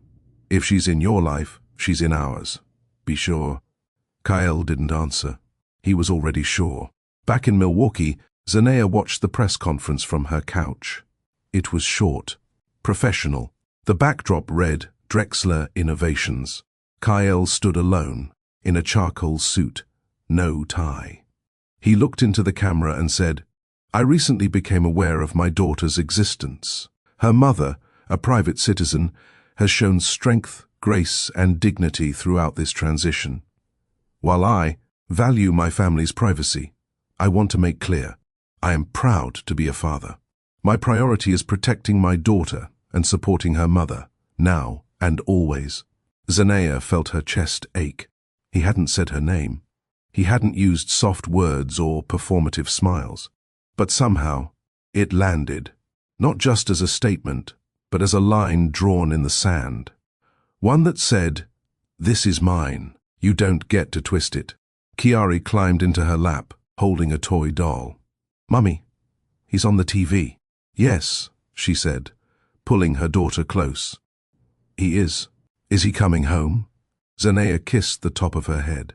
He said he would, and this time, she almost believed him. Kyle returned on a rainy Thursday. No press, no camera crew, no chauffeur, just him, soaked to the shoulders, a duffel bag in hand, and a look that said he wasn't here for a visit. Zania opened the door with Chiari in her arms. Kyle froze. His daughter was wearing a hoodie with cartoon planets on it and holding a juice box like it was treasure. Her curls had grown longer, fuller. He'd missed 2 nights, but with children, 2 nights felt like 2 months. Chiari blinked at him, then smiled. You came back. His voice cracked. Always. Zania didn't speak. She stepped aside and let him in. Dinner was quiet. Tension sat between the clinking forks and passing plates. Zania had cooked chicken, rice, and sautéed greens. Nothing fancy, nothing performative. Just enough to fill. Kyle ate slowly, never breaking eye contact with his daughter, who narrated her entire day between mouthfuls. And Miss Rhonda said my son drawing was the biggest. Oh yeah? Kyle said gently. You've always had a bright eye. Zania glanced up. Her fork paused mid-air. Kyle smiled at Chiari. I used to draw space when I was your age too. The rings around Saturn were my favorite. Chiari gasped. Mine too. Their connection was natural, easy. And it made Zania's stomach twist, because it didn't take much. A shared interest, a familiar smile, a calm tone. That was all it took for her daughter to start trusting someone who hadn't been there. After dinner, Zanea tucked Chiari in while Kyle lingered in the hallway. He didn't intrude. He waited. She sang softly, ran her fingers through Chiari's curls, then kissed her forehead. When she stepped out, Kyle was still there. "You want to stay in the guest room again?" she asked, arms folded. "I'd like to stay in the house." She raised a brow. "You think this is permanent?" "I think I want to try." She walked past him, toward the living room. "Try is a word you used before, right before leaving." Kyle followed. "I know. That's why I'm not using it lightly." Zanea sat on the edge of the couch. "So, what is this? An apology tour?" "No. No rehearsed speeches this time. Just reality." She looked at him, eyes sharp. "Reality is a child who asked every night if you were still coming back. Reality is a mother who stopped checking her phone because it hurt more to hope. Reality is not soft, Kyle. It's jagged." He sat across from her, quiet. "I'm not trying to smooth over the jagged parts," he said. "I want to sit with them." Zanea let out a tired breath. "And then what?" "Then I learn. And you lead. Because clearly, you've been doing it alone long enough." She didn't reply, but she didn't push him away either. That night, Kyle stayed in the guest room. The house was smaller than he remembered. Not in size, but in detail. Everything in it had meaning. Framed drawings. A sticky note on the fridge with a grocery list. A paper schedule on the wall with Chiari's name written in block letters. These were the things he had missed, the intimacy of routine. He walked quietly, careful not to disturb the silence. He noticed the baby monitor still set up in Chiari's room, though she was old enough to sleep without it. When he reached for a glass of water, he found a crayon floating inside. He laughed quietly. Real life. No polish. No boardroom shine. And it was exactly what he wanted. The next morning, Kyle offered to do school drop-off. Zanea hesitated. "She's used to my rhythm," she said. "We walk. We talk. Let me join." That surprised her. "You sure? Walking with you two sounds like the best start to my day." They walked the 3 blocks to Chiari's preschool in the crisp air, passing neighbors who offered cautious smiles. Some recognized Kyle. Others whispered once they passed. Zanea kept her chin high. Kyle stayed close. At the gate, Chiari kissed her mom, then turned to her father. Kyle knelt. "Want a high five?" She gave him a hug instead. He didn't move for a full second. Then his arms wrapped around her gently, like a man holding something sacred. When she skipped away, Kyle stood. "You did that," he said softly. "You raised a girl who hugs without fear." Zanea glanced at him. "Don't say it like you had nothing to do with it. She has your calm." He looked stunned and grateful. Back at the house, the silence wasn't awkward. It was companionable. Kyle brewed coffee while she packed Chiari's laundry. He folded clothes with her, despite messing up the t-shirts. He didn't talk much, just listened, watched. When she dropped a sock and bent to grab it, he said quietly, "Do you regret it?" She stood slowly. "What?" Having her alone. Zanea didn't answer right away. She looked toward the photo wall. "I regret nothing that gave me Chiari," she said, "but I regret thinking I had to do it alone." Kyle's throat tightened. "I want to change that." She turned. "It's not about what you want anymore. It's about what you do, and whether that earns you space. I'll show up, until the space feels earned." She nodded. "Then start by picking her up this afternoon." And just like that, the door creaked open. Not wide, but enough for Hope to step in. Kyle was early. He stood across the street from the preschool 15 minutes before the bell. A hoodie covered his head, not for warmth, but for privacy. A billionaire waiting at a school gate wasn't typical in their neighborhood. And the last thing he wanted was to make Chiari uncomfortable. He leaned on a street lamp and watched other parents show up. Some looked rushed, others tired. but every face softened when they saw their child walk out. That part was universal. Then he saw her. Chiari walked hand in hand with her teacher, wearing a pink paper crown and a big smile. Kyle stepped forward. When she spotted him, she froze, then broke into a sprint. "Daddy!" The word hit him like wind in the chest. Kyle caught her and swung her up. "Someone had a good day," he said.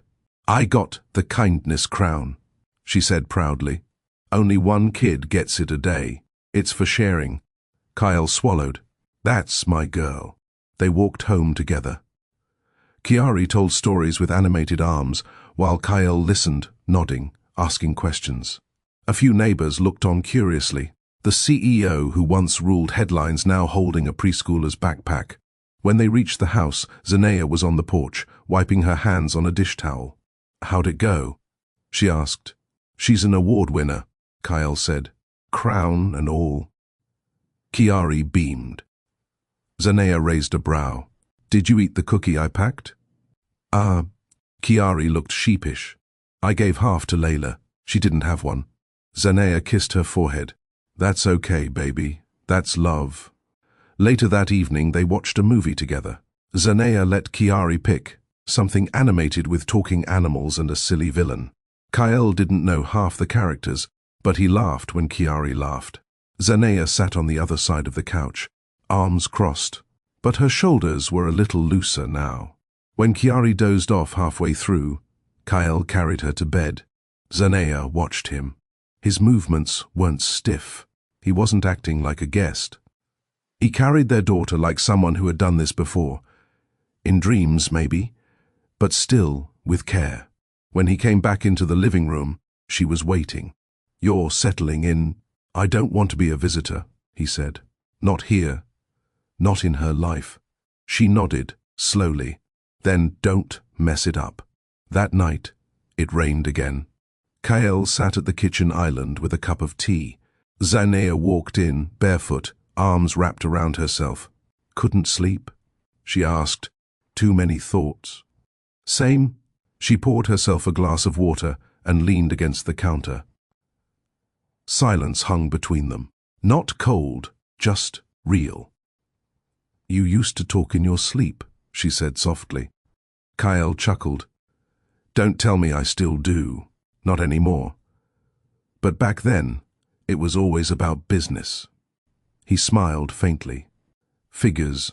But one night," she continued, "you said my name. Just my name, clear as day. And you smiled." His breath caught. "I didn't tell you," she said. "I was scared it would mean something." "It does," he said quietly. "It still does." Zanea looked away. "I didn't just love you, Z," he said. "I feared how much I did, and instead of facing that fear, I buried myself in what I could control. The company, the headlines, the investments, everything but you." She folded her arms. "I don't need a speech. I'm not giving one. I'm admitting something. I thought being great meant never bending. But you," he stepped closer, "you broke and built things better. I want to learn from that." Zanea stared at him. Her jaw worked slightly, trying to hold something in. Then she turned and walked past him. But before she left the room, she said over her shoulder, "Sleep on the couch tonight." It wasn't cold. It wasn't rejection. It was trust in progress. The next morning, Kyle woke up to the smell of cinnamon. Zanea had made French toast. Chiari was already at the table, laughing about something on her tablet. Kyle walked in, shirt wrinkled, eyes heavy. "Morning," Zanea said, handing him a mug. He blinked. "You made this?" "Don't get excited. You're still on dish duty." He smiled. "Fair." They ate breakfast like a family. For the first time, the house didn't feel like it had lines drawn. It felt whole. That afternoon, Kyle returned from a quick grocery run. When he stepped into the house, he heard music, soft, old-school soul, and laughter. Zanea and Chiari were dancing in the living room, spinning slowly, matching steps, He stood at the door for a while, watching. Zanea caught his eye, held it. Then, without a word, she extended her hand. Kyle set the groceries down and joined them. 3 bodies, 1 rhythm. 1 home. And for the first time since the headlines, since the silence, since the pain, Zanea softened. She let her guard down, if only for a song. But for Kyle, it was enough, because now he had something worth dancing for. The invitation came from the mayor's office. Founders Circle Charity Gala, the cream card read in embossed gold, honoring innovation, leadership, and legacy. Zanea turned the envelope over twice before placing it on the kitchen table. She didn't need to ask who forwarded the invite. It had Kyle written all over it, not in ink, but in intention. When he walked in from Chiari's dance rehearsal, sweaty but smiling, she raised an eyebrow. "This came for me." Kyle looked at the card. "Yeah, I submitted your name for the Community Entrepreneur Honor. They said yes." She exhaled slowly. "You didn't ask me first. I wanted it to be a surprise." "It is too much?" She didn't answer. She just handed it back and walked to the sink. Kyle followed. "Z, come on. You've been running this non-profit for 4 years. You've gotten 0 recognition outside this zip code. You deserve this." She turned, hand on hip. "Recognition isn't why I built Haven House. I built it because I didn't want another mom sleeping in her car with her child." Kyle softened. "And that's exactly why you deserve the spotlight. People should know your name." She watched him for a moment. "This event, it's full of cameras, the same people who dragged my name through the press. Not this time. You're not standing in my shadow. You're walking in with your own light." Her jaw worked. "And you?" He took a breath. "If you'll have me, I'd like to walk beside you." The night of the gala shimmered with soft light and murmurs of money. Kyle wore a sharp black suit, every detail tailored, but his eyes stayed fixed on one thing: Zanea. She stepped out of their ride in a deep emerald gown that hugged her figure without screaming for attention. Her hair was pulled back into a sleek bun, revealing gold hoop earrings and an unbothered expression. But Kyle saw it, the tiny tremor in her hand, the way her shoulders stayed high. He offered his arm. She paused, then looped hers through his. Inside, the room glittered with Atlanta's elite: CEOs, founders, city council members, celebrities who gave to look good. When Zanea walked in, some heads turned in confusion. Others, in realization. Isn't she the one Kyle went silent about? But she didn't flinch. When someone whispered, she smiled brighter. When someone glanced too long, she raised her chin. Kyle couldn't look away. This was the woman who birthed his daughter. The woman who built a home from scraps. The woman who, when the world closed in, never let it close her heart. They reached the banquet table. Kyle pulled out her chair, and she sat. Across from them sat Daria Banks, media executive, known shark, and Kyle's former PR lead. The same woman who crafted the Kyle Rivera's statement on personal loss press release 3 years ago. Daria raised her glass. "Long time, Rivera. And this must be the mysterious Zanea I heard so little about." Zanea gave a slow, practiced smile. "Only to those who never asked." Daria chuckled. "Fair." Kyle cleared his throat. "We're here for the work. Let's focus on that." "Oh, of course," Daria said, "though work does get so personal." Zanea placed her napkin in her lap, ignoring the shade, but Kyle's jaw flexed. He reached under the table, brushing his thumb against Zanea's hand. She didn't pull away. An hour later, the awards began. When the host called her name, Zanea froze for a heartbeat. Kyle stood first, clapping. The room followed. Zanea stood, smoothing her gown. She walked up the steps with quiet grace and took the mic. "I didn't plan to speak," she said, "but when you serve the underserved, you get used to improvising." A few chuckles, a few nods. She continued, I started Haven House when I had nothing but a cot, a kettle, and a child who needed safety. Some women build empires, some build shelters. I did both. A pause. And for years, I did it in silence. Because sometimes the noise outside, headlines, rumors, whispers, can drown your own voice. Her eyes flicked to Kyle, but then I remembered. Silence is a choice, and I stopped choosing it. Applause. She ended with a quiet thank you and walked back down to her seat, shoulders lighter. Kyle looked at her like he was seeing her for the first time. She didn't need a rescue. She was the rescue. The photographer wanted photos. They posed near the step and repeat banner. Zanea stood tall, award in hand, one arm around Kyle. Then the flash went off. Too fast, too close. She blinked. Kyle blinked. The photographer froze, then looked down at his phone. Oh no. What's wrong? Kyle asked. Another flash. This one accidental. The man stammered. There's a headline going viral. He turned the screen. Rivera's backdoor deal? Gala guest honored by foundation, he secretly funds a second photo. Below, Kyle in a boardroom, and behind him, the Haven House logo. Another photo. Zanea and Chiari in a park, grainy and zoomed. Her heart sank. Kyle's face drained. Zanea stepped back. What is that? I don't know. I swear. You never told me you funded the board behind Haven House, she said. I did it anonymously, Kyle said quickly, so you could get grants. Respect. You told me it was grassroots. It was. I just helped keep the lights on sometimes. Zanea turned, cameras still flashing. Why now, Kyle? I didn't leak this, I swear to you.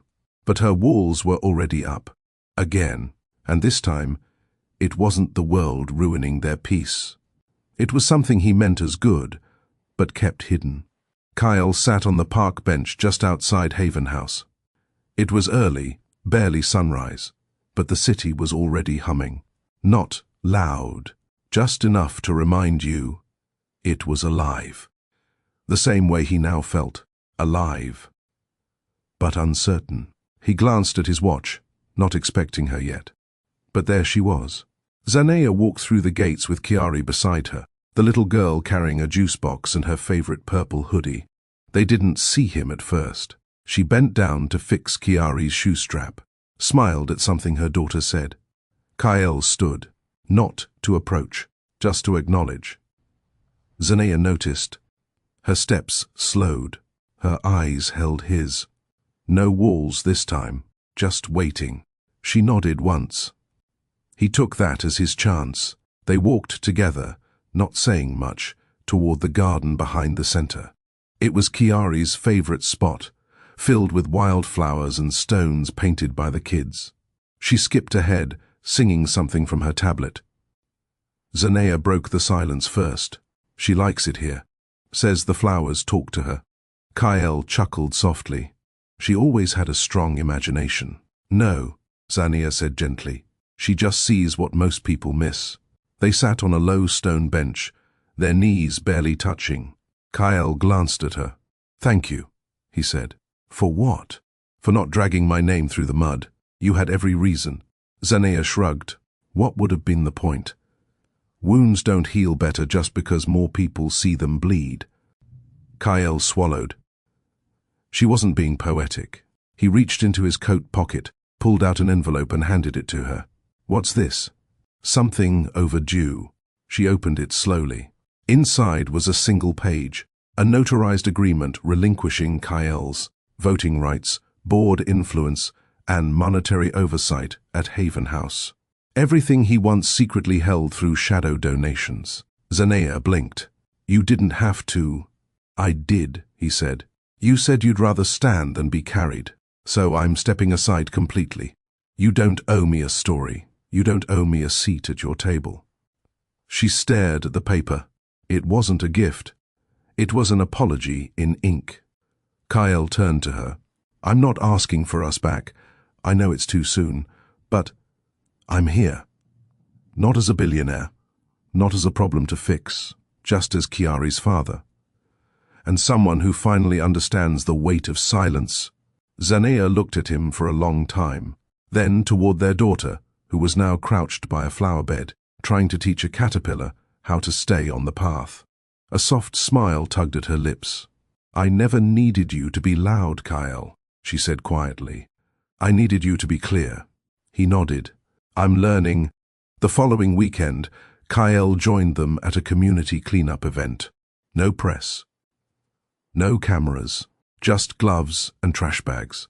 He bent beside a teen scraping old gum off a sidewalk and joked like he wasn't once on Forbes's front cover. He stayed until the last wrapper was bagged and the last cone was stored.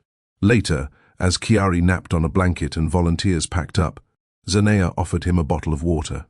He accepted it with a quiet thanks. She sat beside him, arms resting on her knees. "Do you know what she told me yesterday?" she asked. Kyle shook his head. She said, "Daddy looks happier now, like he's breathing better."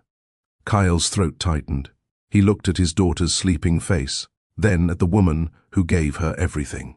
"She's not wrong," he said. A few weeks passed.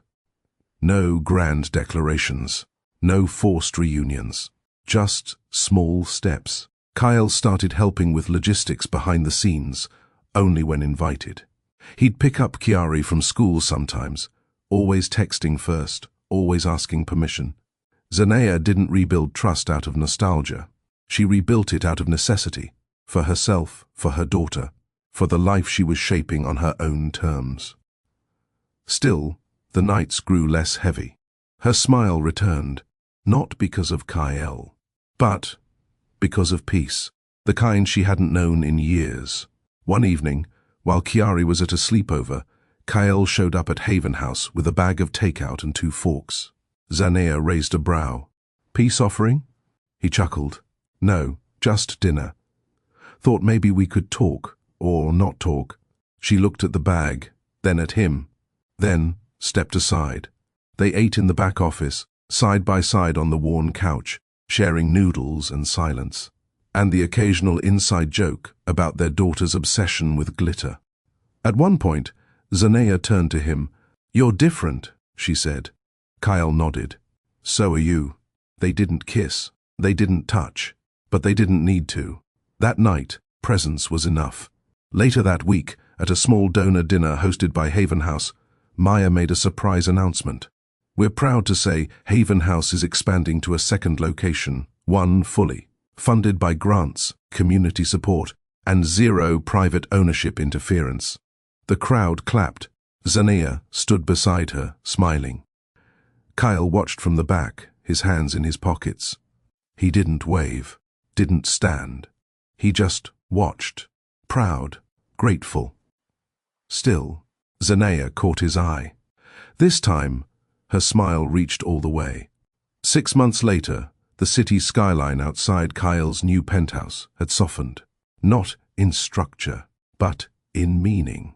He'd moved from the glass fortress uptown to a place with less marble and more wood, fewer assistants and more plants. It was the first home he'd decorated himself, not a designer's version of success. Just peace. He didn't fill it with noise. He filled it with intention. And tonight, he had one. Zanea stood in the elevator, Chiari holding her hand, bouncing in place. "You think it'll be fancy?" she whispered. Zanea smirked. "It's your dad. There will be napkins." Chiari giggled. When the elevator opened, they were greeted by soft jazz, the smell of roasted vegetables, and a living room lined with framed drawings, all by Chiari. Zanea blinked.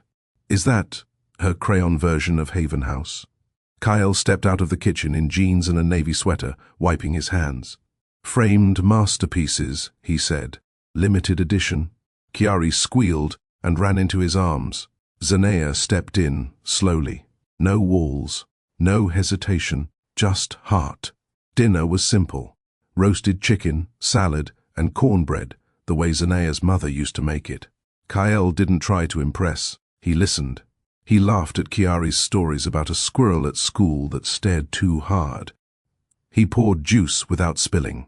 He cleared plates. And when Chiari asked if she could sleep over, Zanea didn't flinch. She has school tomorrow. I'll drive her, Kyle said instantly. My meeting's not till noon. Zanea studied him, not out of suspicion, but because he made it easy now to trust, to lean in, to see not the man he had been, but the one he'd become. That night, after Chiari went to bed in the guest room with her lavender nightlight and favorite stuffed panda, Kyle returned to the couch with 2 mugs of tea. Zanea sat beside him, barefoot now, her hair down. He handed her a cup. She took it. I didn't know you remembered this blend. He smiled. Your mom gave me a whole lecture about steeping times the first time I visited. It stuck. Zanea chuckled. There was a long pause. Then Kyle turned, serious. Do you think we could try again? Not out of habit, not for Chiari, but because it's different now. I'm different. She didn't answer right away. She looked at the tea, then at him. I never stopped loving you, she said, even when I wanted to. But I also learned how to love myself again, and I won't lose that. You won't have to. And I need more than promises. You'll have presence, silence. Then her fingers reached for his, held them. Then, let's begin. Weeks passed. They moved, slowly. No grand announcements. Just daily choices. He'd pick up groceries. She'd swing by his place after work. Chiari would bounce between 2 homes that never made her feel torn. It was love, grown, not forced. One morning, Kyle surprised them with a picnic in the park. Chiari raced ahead while he and Zanea walked hand in hand. I used to think love had to be loud, he said. Like grand gestures and red carpets. Zanea smiled. Turns out, it's folding laundry and making tea, and showing up, he added. She leaned into him. Exactly. That fall, Kyle sat in the front row of Haven House's annual fundraiser, not as a donor or silent partner, but as a volunteer. Zanea stood at the podium, powerful, graceful, her voice clear. We stand here today because we chose not to give up. Not on each other, not on the mission, and not on ourselves. The crowd erupted in applause. She glanced at Kyle. He didn't mouth anything. He didn't need to. His eyes said it all. Later, at home, Chiari curled up between them on the couch, half asleep, her panda tucked under her arm. Kyle wrapped an arm around them both. Zanea looked at him, her voice low. You still scared? Of what? Messing up, disappointing us. He paused. Every day, she nodded. Good. That means you'll keep choosing better. He kissed her forehead.